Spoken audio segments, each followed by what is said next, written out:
Welcome to the Voice of Reason, Carolina charm with California wit, whether it's the law, politics, relationships, or recipes for the kitchen.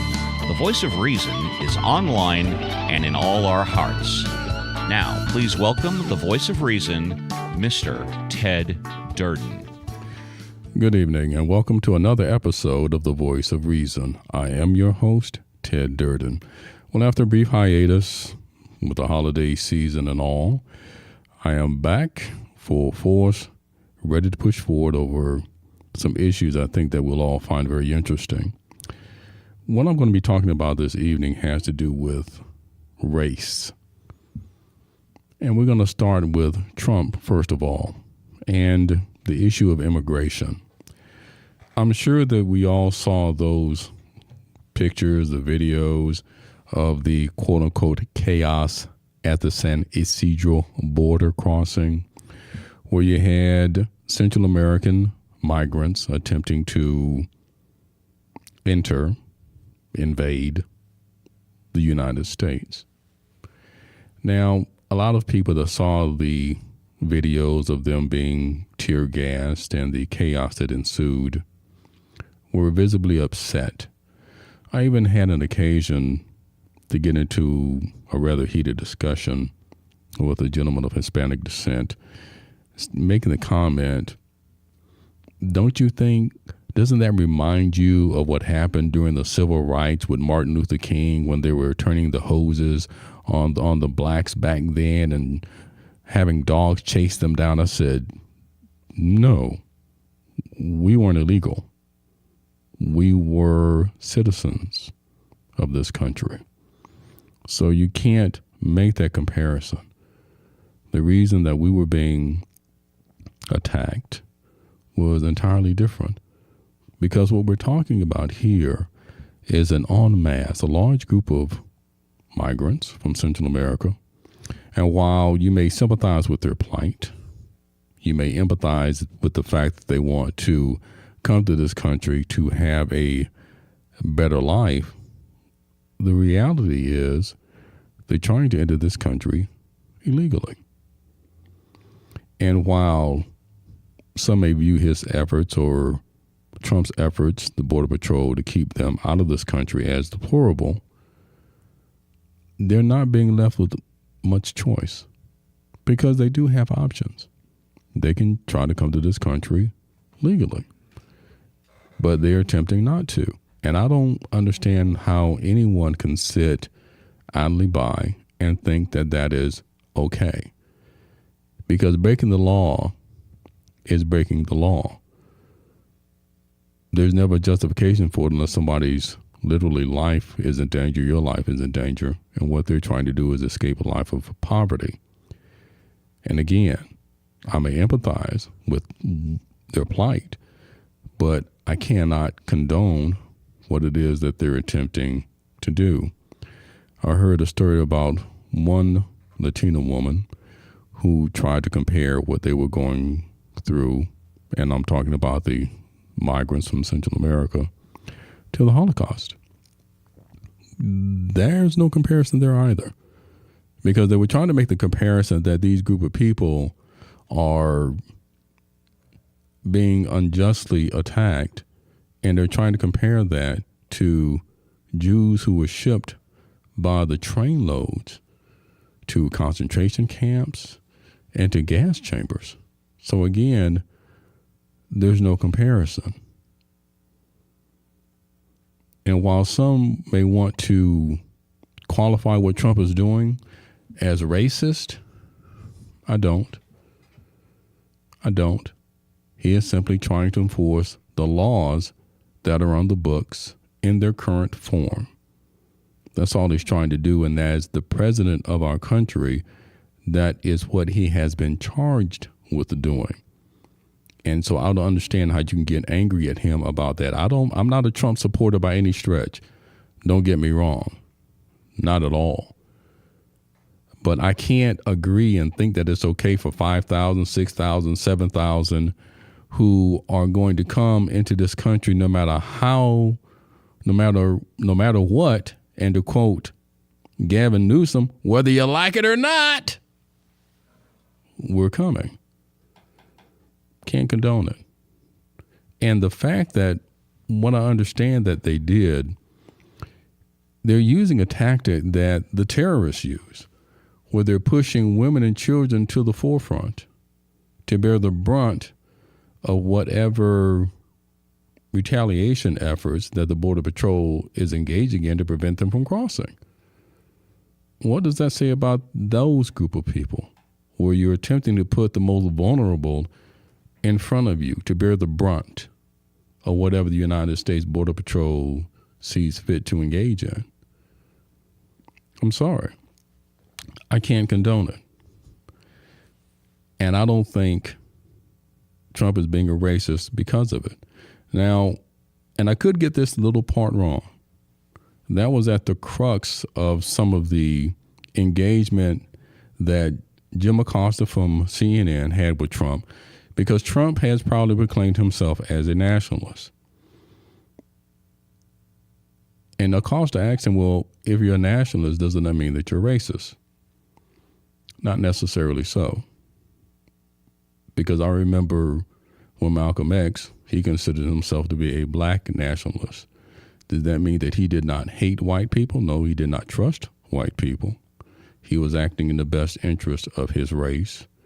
Trump, as a nationalist, believes that he is acting in the best interest of this country. Do I always agree in the manner in which he does that? No. You take a look at what happened in Charlottesville, where he said there were very fine people amongst these white, hooded, banner-toting, hating extremists. There's no fine people amongst them. So my point is, you have to look at this situation very carefully, and you cannot vilify him for what he is attempting to do. And what that brings me to the next issue on the topic of racism is immigration. One of the things that gets lost in the cacophony from the liberal Democrats, and for the record, I am a Democrat, conservative, but a Democrat, is the fact that immigration has become a polarizing issue. But what the liberal Democrats are missing is one very crucial thing. Historically, African Americans, 99.9% of the time, vote Democratic, because in our hearts, myself included, we have always believed that the Democrats have our best interests at heart, whereas Republican, more often than not, are more business-leaning, and Democrats have a tendency to promote the interests of the public at large in general. But here's the interesting thing, that some people, I'm not going to say some people, I'm going to say that African Americans are missing on the issue of immigration and what has been a very little noticed effect and an impact of Trump's policies. I've made no secret, as far as I'm an OG, that I'm not talking about original gangster, just old generation. I'm 60 years old. And I say that, and why that is relevant on this subject is because during the course of my lifetime, I've experienced racism, I've observed racism in all manners, manifestations, and all forms. One thing that I've noticed when I was growing up is that you would go to a farm, you would go to a car wash, and oftentimes, and even in the high-end neighborhoods, the more affluent neighborhoods, you would often see young black men washing cars. You go to restaurants, bussing tables, all sorts of low-end menial jobs. Well, what happened is, with the increase in illegal immigration, those jobs went away for young African Americans, because in the labor force, and from a business perspective, what the business owners did is they decided to hire an illegal immigrant because historically they could pay them cheaper, and historically, admittedly, unfortunately, because they were in search of a better life, they worked harder and were more willing to put up with, and this is the only word that comes to mind, if it offends you, sorry, willing to tolerate a certain amount of abuse, whereas African Americans, we would not. So those jobs went away. One of the clearest examples of this is there was a large bakery in Chicago, and it was called the Cloverfield Bakery. And it was owned by by a company called Arista. And it was a big Swiss food conglomerate. Well, here's what they found out. They had 800 immigrant laborers.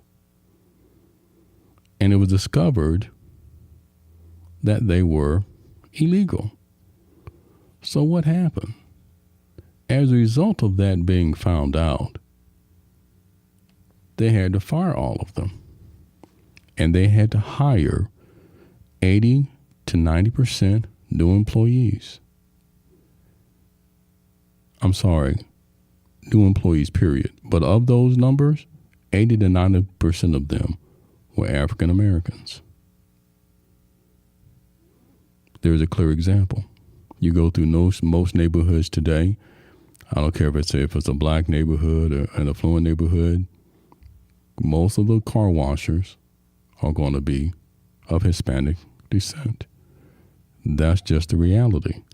And one thing that came out of what happened in Chicago, that the new hires, the African American workers, were paid $4 more per hour than the illegal immigrant workers were. That's a fact.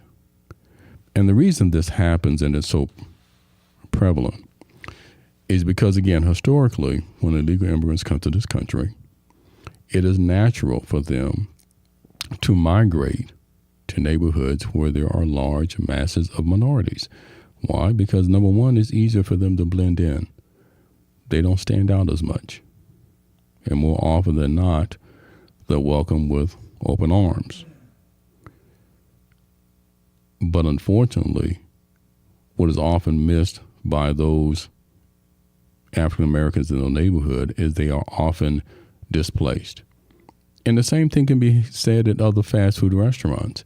You go into any McDonald's, you go into a Jack in the Box, you can go into grocery stores, Food for Less, Vons, and the majority of the employees there, especially in the inner cities, are of Hispanic descent.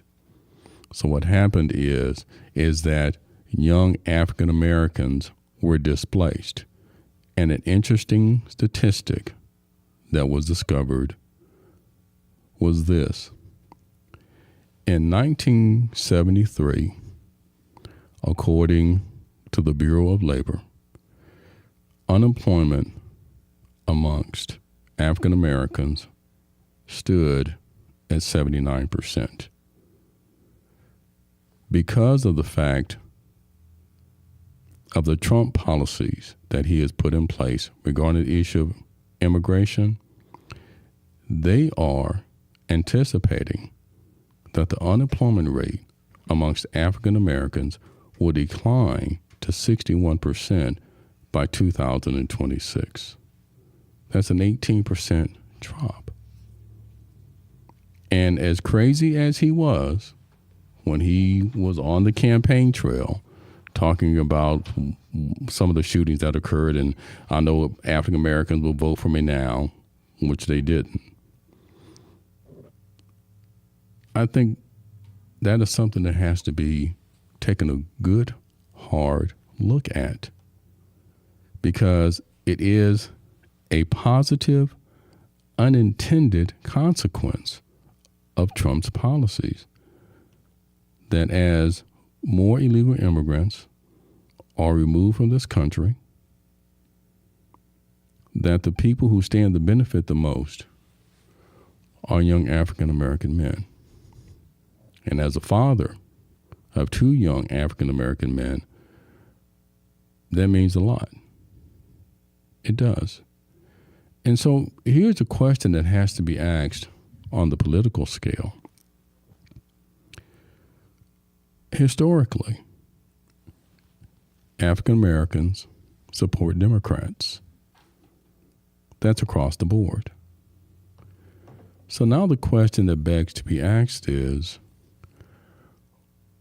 why should we support a political party who embraces a policy, and I'm talking about immigration,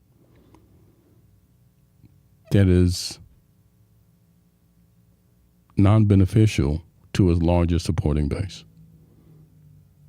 What steps are they taking to make sure that we are not as adversely impacted by the rush of illegal immigrants that have come to this country? What the Democrats need to do is they need to take notice of a recent Harvard-Harris poll. And in that poll, it found that African Americans favor reducing legal immigration more than any other demographic group. 85% of African Americans want less than the million plus we allow on an annual basis, and 54% opted for the most stringent choices offered, 250,000 immigrants per year or less, or none at all. None at all. And it makes perfect sense. I mean, if you take a look at Vernon Briggs, he's a professor at Cornell University, and he indicated no racial or ethnic group has benefited less or been harmed more than the nation's African American community.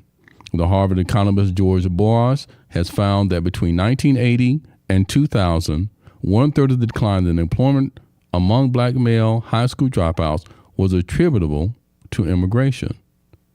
He reported a strong correlation between immigration, black wages, black employment rates, and black incarceration rates. There's something to be said about that. There's something to be said. And yet, nobody talks about it. As we talked about on the show, work comp matters. Nancy Pelosi will more than likely be elected as Speaker of the House. More than likely. We have Gavin Newsom, who has just been elected governor of California. And I'll be honest with you, I did not vote for him. I didn't. Because my concern is he's just going to start giving the state away. He just is. And I know races across the board. And what I've always found interesting is if I talk to an immigrant who came here legally, especially of Hispanic descent, I was surprised at the number of them that voted for Trump. Because a lot of them resent the immigrants that come here illegally. Because they look at it, we came here the right way. You got here the wrong way.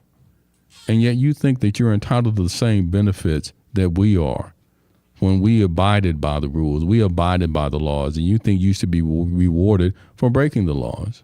And I can understand how they feel. It's no different than when I had the discussion on the show about getting rid of bail.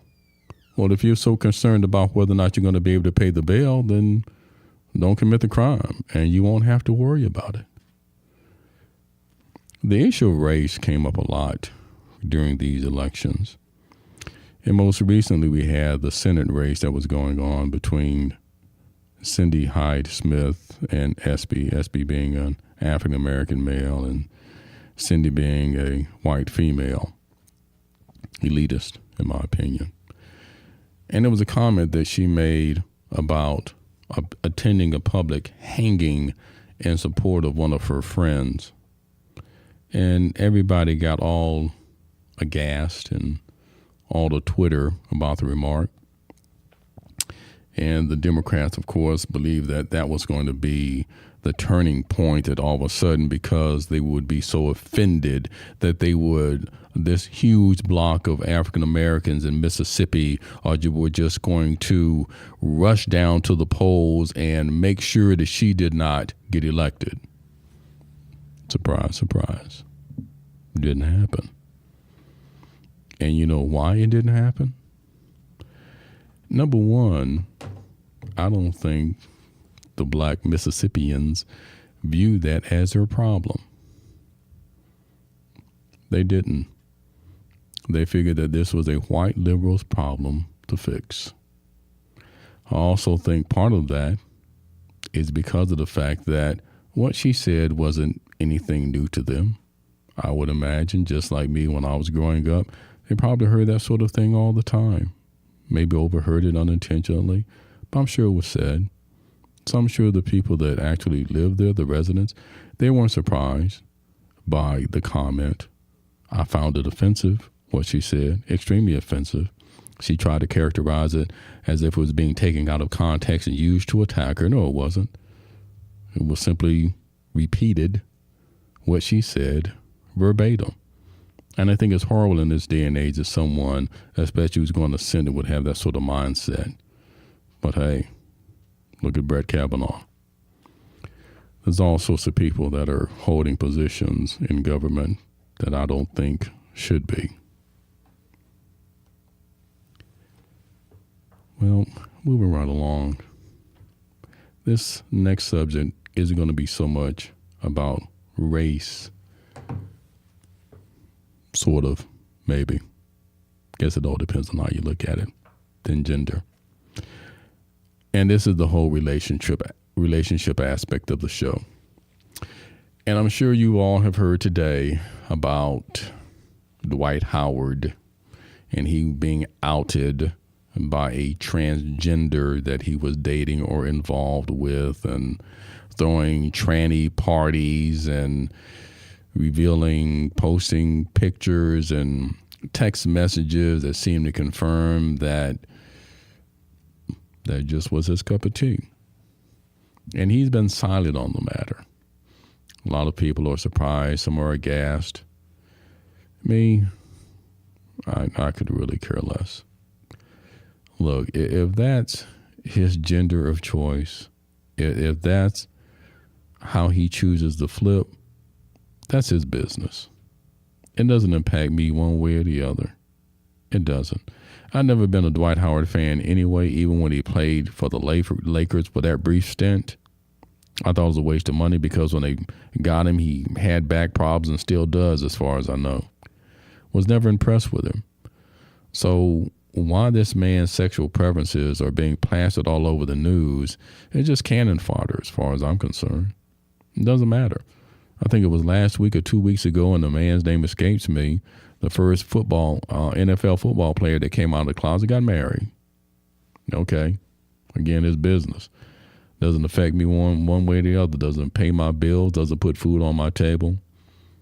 Why we as a society are so caught up with the sexual preference of people who do nothing for our lives other than entertain us is always going to be beyond me.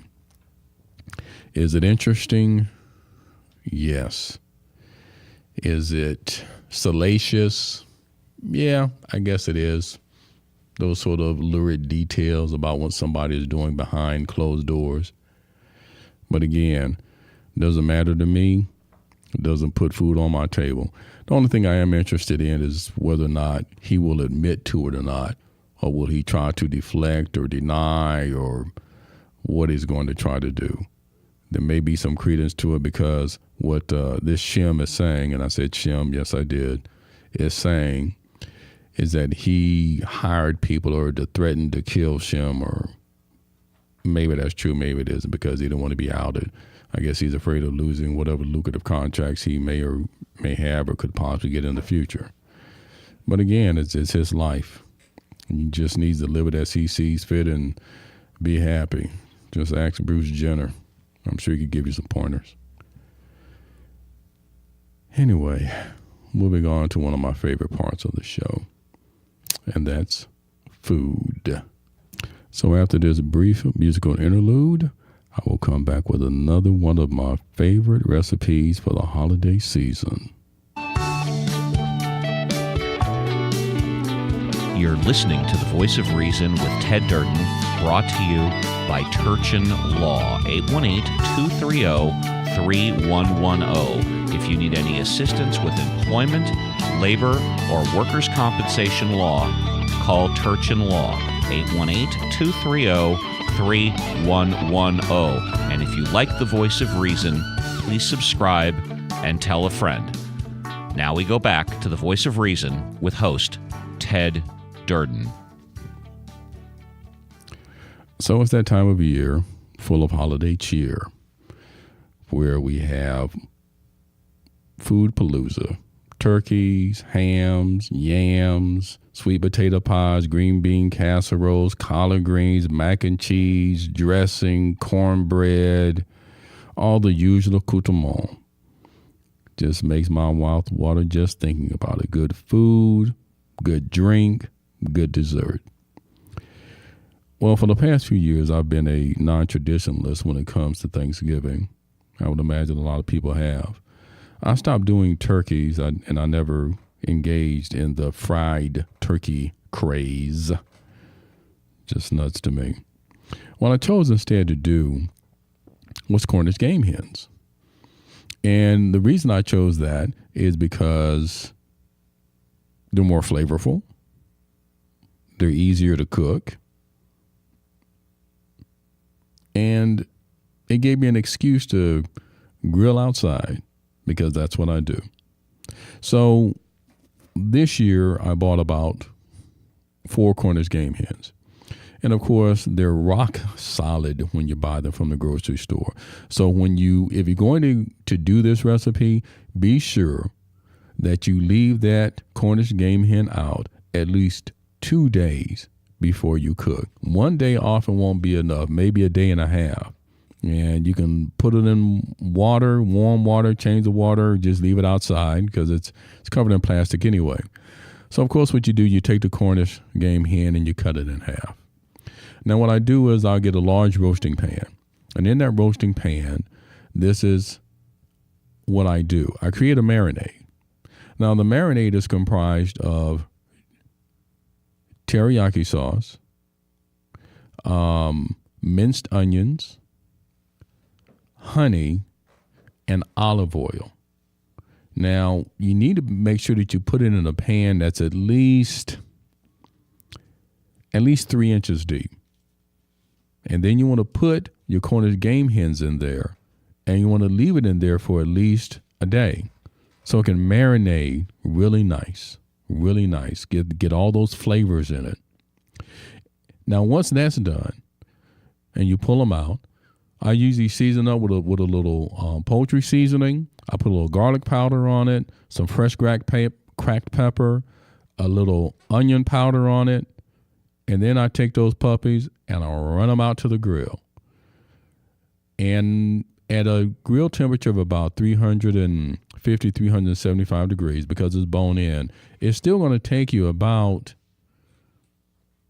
25 to 30 minutes to cook it. And all the while, what you want to do is you don't pour that marinade out. What you do is you use your brush to brush each Cornish hen with that, because it has olive oil in it. And olive oil in it, and I use that a lot of time when I put meat on the grill, it keeps it from burning, it keeps it from scorching. So once that's done and that's baked, then I set that off to the side. Now, for me, the coup de grace to this whole recipe isn't just the Cornish game hens.